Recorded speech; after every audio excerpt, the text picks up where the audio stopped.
Bismillahirrahmanirrahim. Selamat siang, teman-teman semuanya. Perkenalkan, kami dari kelompok 3 dengan anggota kelompok saya sendiri, Alam Bagagarsya dengan NIM 2510112035 dan rekan-rekan saya.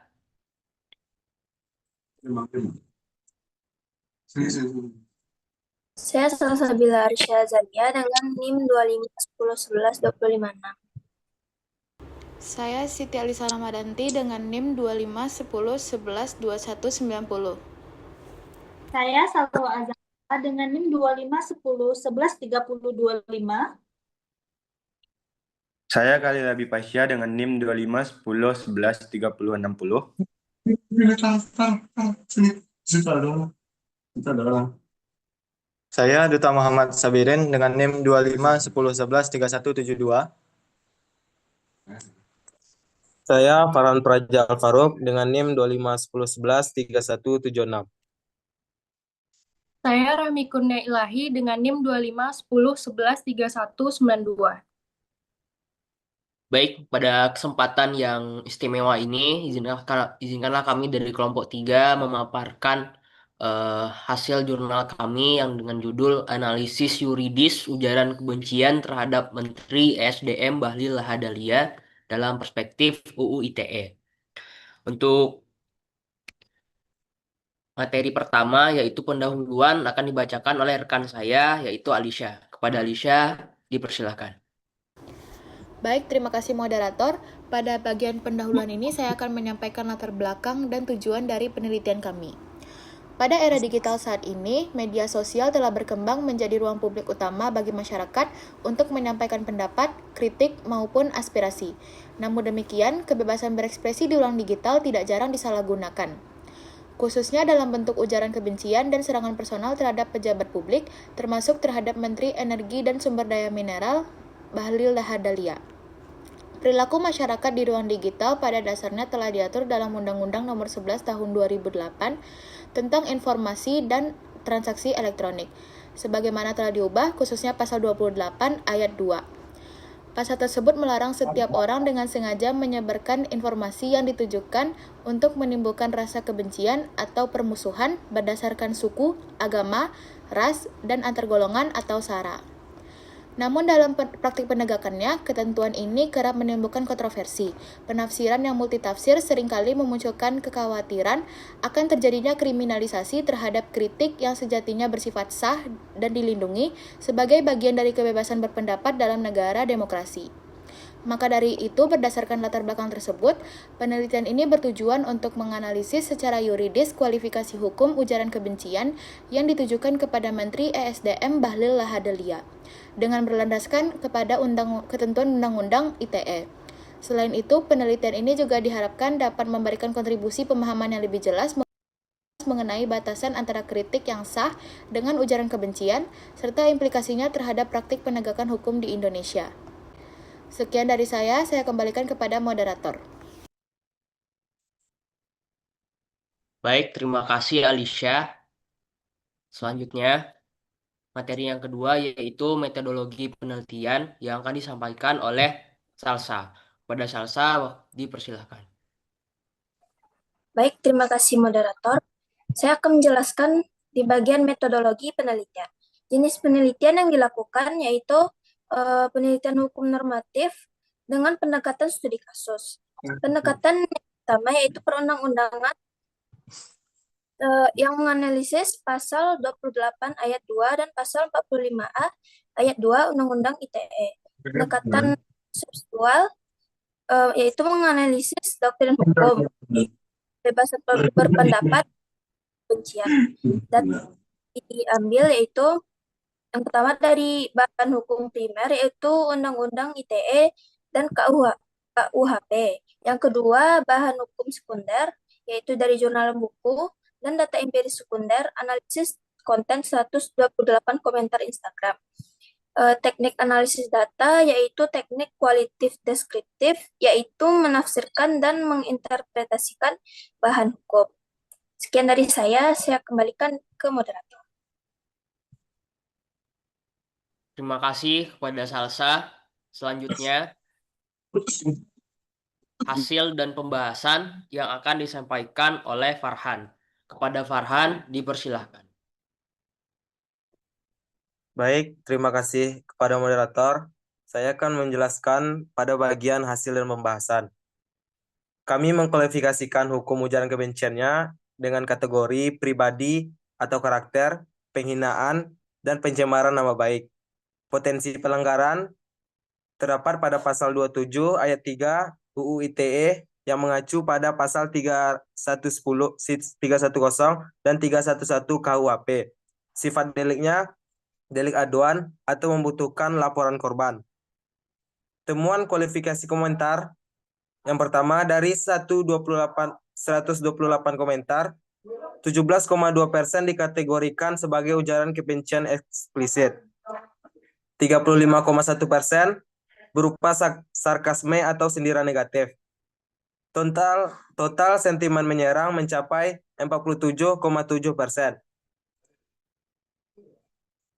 Penjelasan selanjutnya akan dijelaskan oleh rekan saya. Saya kembalikan ke moderator.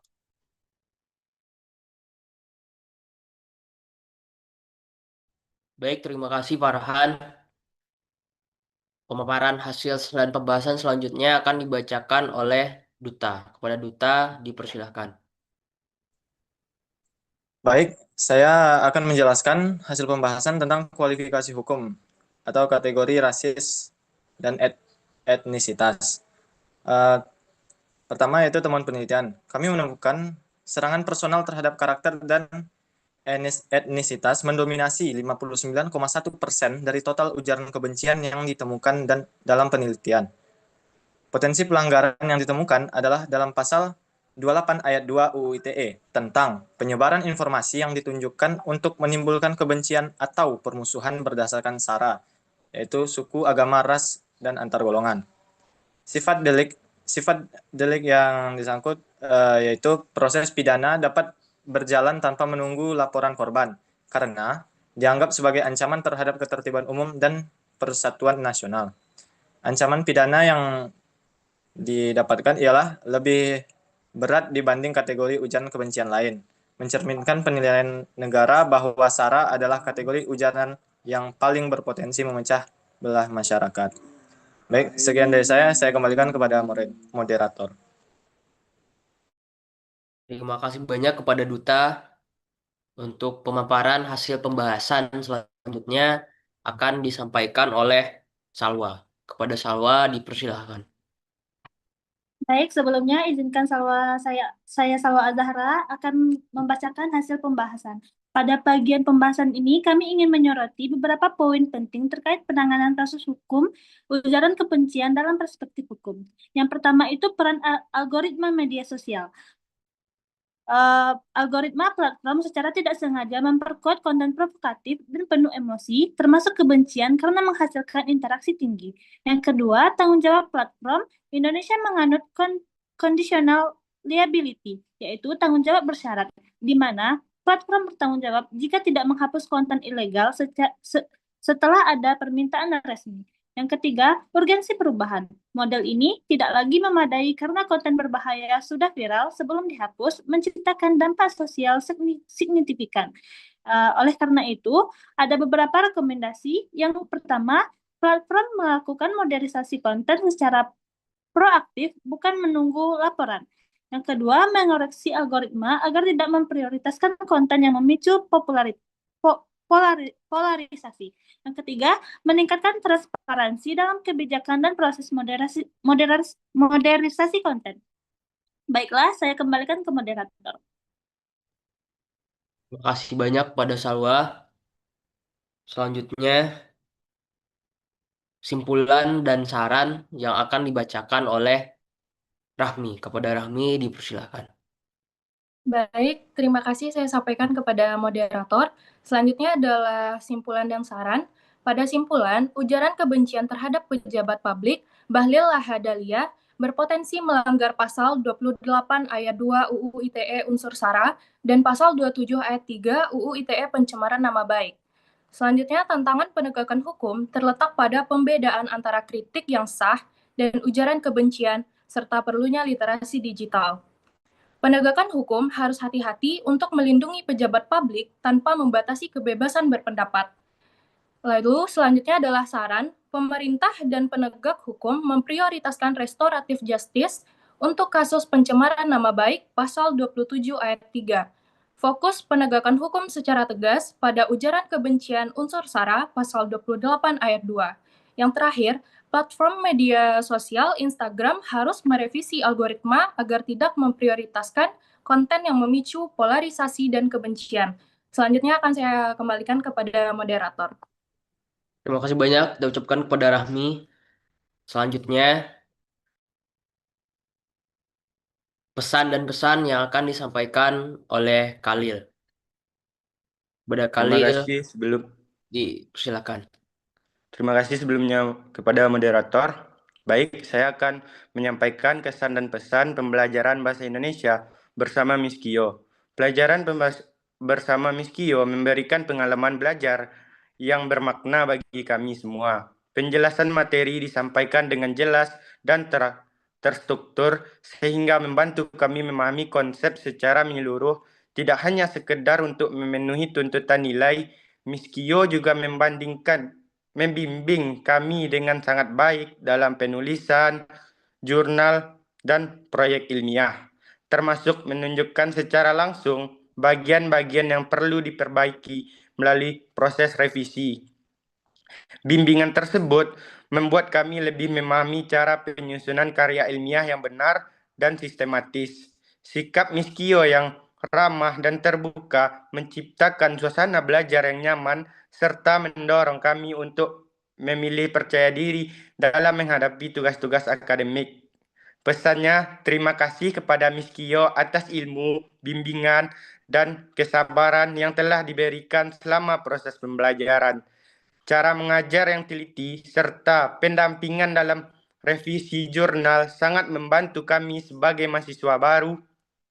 Kami berharap Miss Kio dapat terus mempertahankan metode pembelajaran yang telah berjalan dengan baik, karena sangat berdampak positif bagi pemahaman dan perkembangan akademik mahasiswa. Terima kasih, saya kembalikan kepada moderator. Baik, terima kasih banyak kita ucapkan kepada Khalil. Mungkin hanya sekian pemaparan hasil jurnal kami kelompok 4. Kalau ada kesalahan kata kami mohon maaf. Billahi taufik wa hidayah. Assalamualaikum warahmatullahi wabarakatuh.